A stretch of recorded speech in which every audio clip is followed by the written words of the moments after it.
So if I invited you to look down, just remember, because on most of us, there is a scar prevalent, wherever it came from. Maybe surgery that you had, maybe an accident.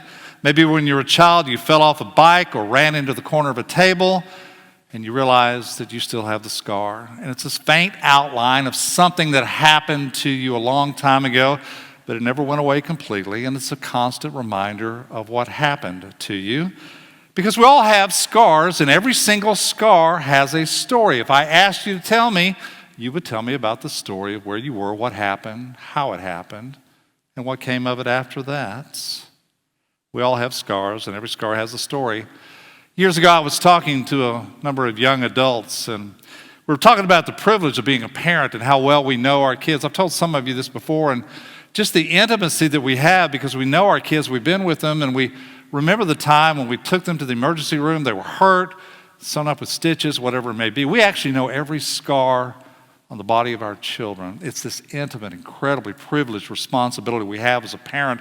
And I was trying to help them make that connection of just what a privilege it is. And that's what I was trying to say is that you know your child so well, you know every single scar and every story that goes with it. That's what I wanted to say. What I actually said was the dumbest thing I've ever said. I said to them, we all have children no one else knows about. And they all looked at me. And in public speaking, there's no way to take that back. We all have scars. Every scar has a story. Jesus has his scars. So we talk about reverse chronology. I'm always impressed with the fact that we know this story so well. We begin the journey of Lent. We do this every year. We've done it in the church for thousands of years. It's a necessary understanding of our walk to the cross and to the resurrection. We're intentional about that. But I'm also intrigued by the fact that we already know where this story is going. We already know exactly what's going to happen. We know that Jesus is going to walk toward Jerusalem, and as he goes, things are going to be revealed to him and to others. But we also know the tragic ending. It's going to happen. He's going to be arrested. He's going to be tortured. He will be crucified. He will rise from the grave. That's the non-negotiable pinning of our faith. That's what we walk toward. That's what we know. But we all know where it happens. It's not a surprise. It's not as if we start out here not knowing what's going to happen, then Easter is this magnificent surprise. No, it's an affirmation of what we already know. So why don't we start from the back and go forward? The idea of what is at the back, how do we walk it forward? It is to go to the end of the story when Jesus, the resurrected Christ, up from the grave, comes back to visit his own disciples. And he shows them their scars. He shows them his scars. Thomas is the one who engages. I will not believe unless I see for myself. Thomas, then see for yourself the scars. So even in the resurrected phase of his life, the scars remain. Even in the perfect healing of rising from death, the scars do not go away. Because we know the story. To start at the end and work our way back is to say, we already know what's going to happen. So what does it tell us if we get to the end? What is it about these scars? Because what it says is we know the story. We know how it's going to end. We know he's going to be crucified. And that's the problem. It's the cross. Paul tells that it's the stumbling block. There are a lot of people who just want to avoid it. Can we not just get to the resurrection? Can we bypass the cross? Do we have to go through the dark agony, the pain, the excruciating, terrible things that happen? Can't we just get past that and celebrate the wonderful resurrection? The Bible's intentional about slowing down in order that you don't miss it, to lead you to the cross. Somebody much smarter than I made a note that I thought was absolutely profound. He said if you read the Gospels, you'll notice something. In the beginning, Jesus will attract large crowds. Sermon on the Mount, feeding of the 5,000, tremendous crowds coming for miraculous healings, for teaching, just to be in his presence in the hopes he might be the one. But as you follow the journey, the closer he gets to Jerusalem, the crowds begin to dwindle to the end of it. Even his closest disciples share a meal in a small room. One betrays him. The others abandon him. When he hangs on a cross, it's only his mother and a handful of people. The idea that it's understanding when you see Jesus, when the crowds are big in the beginning, by the time you get to the cross, which is the truth, the closer you get to the cross, the fewer people are going to be there. which I think is a profound truth for all of us who are on this journey.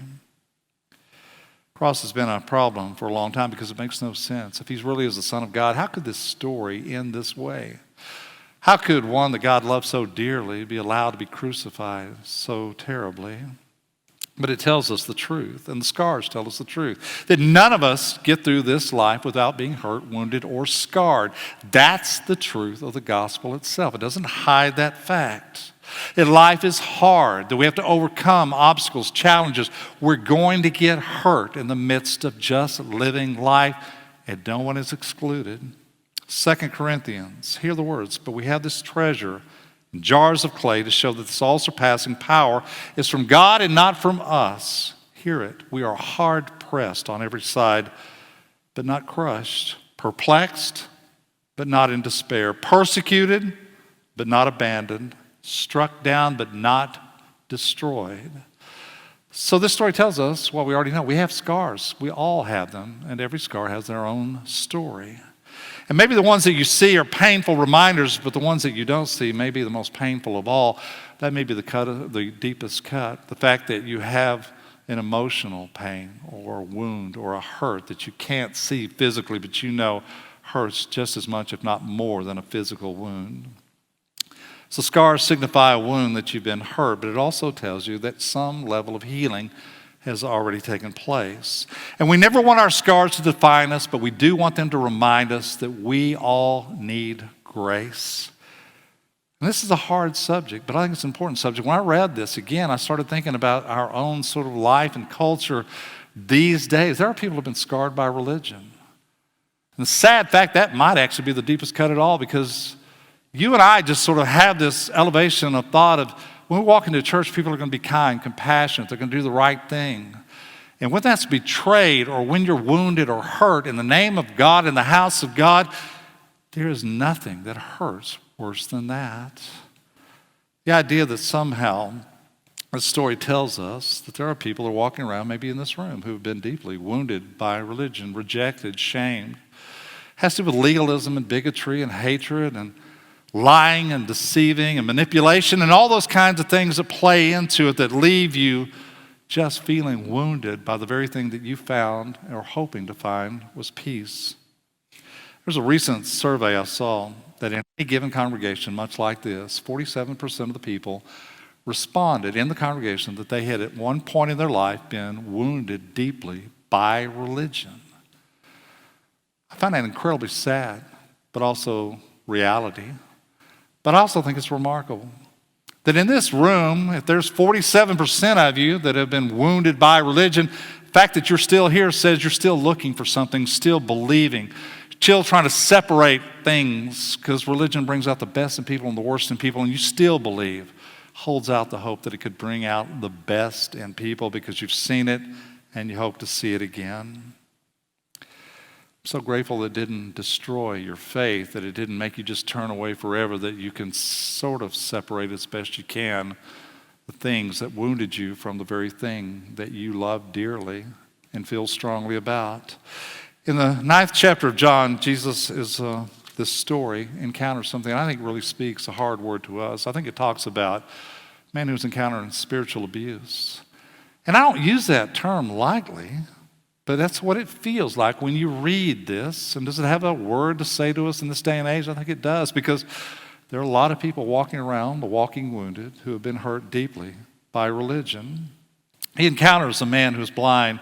It's the disciples who ask, well, who sinned? Was it him or was it his parents? Because they make the assumption that everybody else makes is there's a reason why he's blind. There's some sin that occurred. Either he or his parents did it, but somebody did it. Otherwise, he wouldn't be blind. And everybody has the prevailing thought. And what does Jesus say? Neither one. It wasn't him, wasn't his parents. Sometimes life just happens.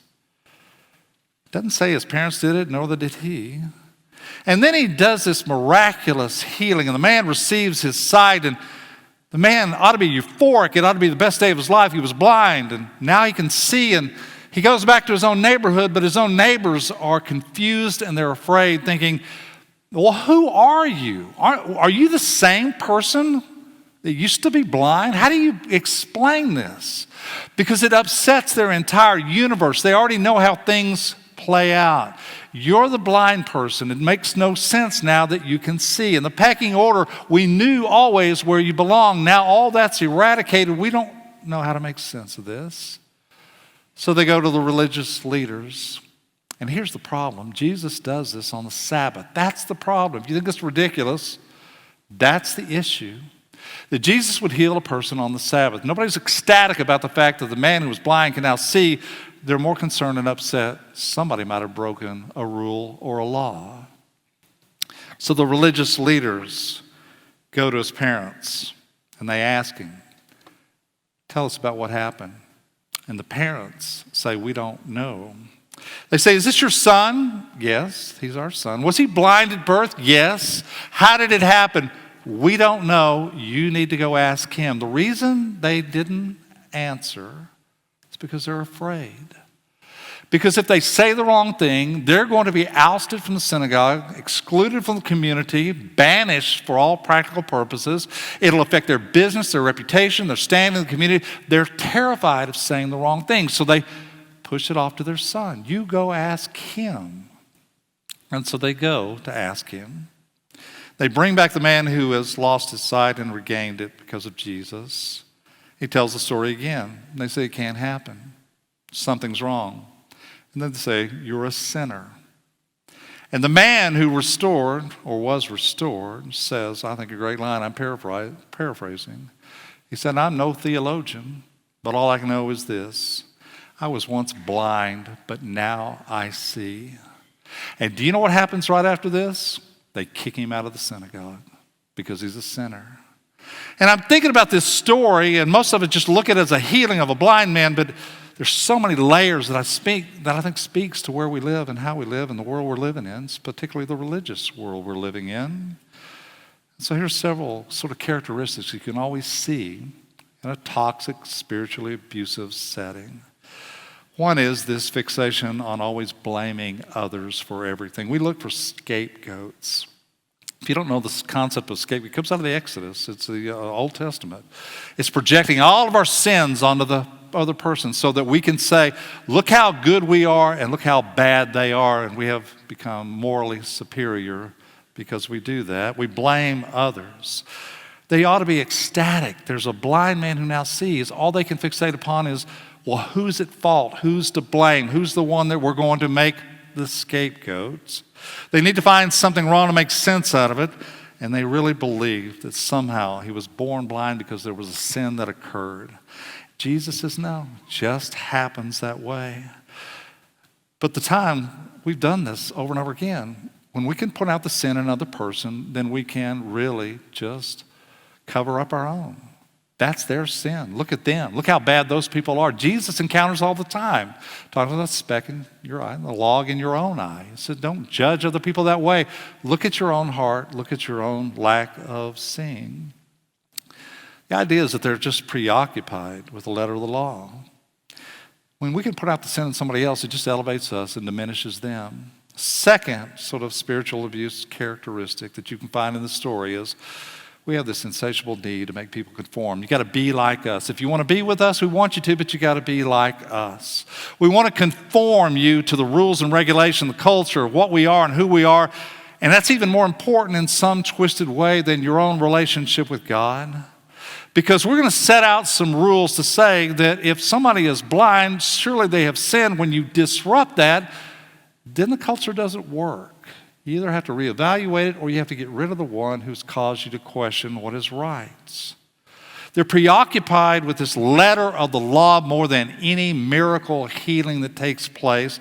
So the religious leaders will often create a box for God, and they will say, if you want to get close to God, if you want to be with us, then you have to be in this box. When the man doesn't fit in the box, they kick him out and he loses everything. Man who used to be blind doesn't fit in the box, and he knows the risk of that. The last thing is we just separate people who don't fit in. That's the way the religious leaders sort of secure the piety of the community, that we've got to have these rules and regulations. If you don't fit in it, you can't be a part of it. And that's why the parents and everybody's so afraid of religious leaders, because the cost is enormous, that you're going to lose your standing, you're going to lose your business, you're going to lose all those things, you're expelled, you can't live in it, and you can't worship with it, you can't even be a part of it. And they believe he's a sinner. Thankfully, the story doesn't end there. So if you keep reading, here's how it ends. It's marvelous. So Jesus, after all the conversations have taken place, goes up to the man, finds him, seeks him out, and begins to talk to him. Toward the end of the conversation is a question, just Jesus and the man who's regained his sight. The question is this: do you believe in the Son of Man? That's a code word. And the code word is, do you believe in the Son of God? Do you believe in the Redeemer, the Holy of Holies, the Prince of Peace? Do you believe in the one who was sent into this world to redeem your world, to liberate Israel? And the man looks at Jesus, not fully understanding who he is, and says, if I knew who he was, I would want to believe in him. And Jesus says, you're looking at him. I gave you eyes so that you could see for yourself. And at that moment, the man drops to his knees and he begins to worship Jesus. And I think that's the key. Not worship in the sense of just singing hymns and reciting creeds, but worshiping Jesus. To dedicate your life to being like Jesus, to fully understanding, not having Jesus be more like you, but you be more like Jesus, to live like Jesus, to love like Jesus, to do and act and believe in the way in which Jesus does, who invites us to follow him as well. And that's it, because the person who's rejected now finds the one who seeks him out. I look around a room like this, and I just know you have your own stories. I know in particular this place is filled with them. Some of you have been wounded by religion, which is still so incredibly painful. And at some point, and it's hard, difficult, maybe the hardest thing we'll ever do, you learn how to sort of forgive. Doesn't mean you excuse behavior. Doesn't mean you tolerate it. What it does is you relinquish it. You relinquish your right to get even. You relinquish your right to hold on to the bitterness and the resentment and the anger. And at some point in time, you need to find the peace, even if you can't find it in the other person's admission. You just have to forgive. To seek and know that some people are just broken. They're going to inflict pain on people, sometimes intentionally, sometimes unintentionally, and it just happens. It's like Jesus talking about the blind man. It just happens sometimes. But how are we going to respond? Which I think is remarkable that so many of you still are here because you haven't given up the fight, because you don't want to, because you believe that there's something intrinsically good about the gospel. And some of you still cling to the fact that it's the only real hope in this world, no matter what anybody else might say. So you have your scars and you have your stories. We all have them. Everybody has their own stories. But know this, scars never define us. But they do remind us that we all desperately need grace. We all have scars. Every scar has a story. Jesus also showed us his scars. So I want you to hear this. Have you ever been hurt by religion? Have you ever been wounded by something so deep? Even in the place called church, if you've been wounded, take heart, because you're not alone. Because the one on the cross loves you more than you could possibly imagine, and he has the scars to prove it.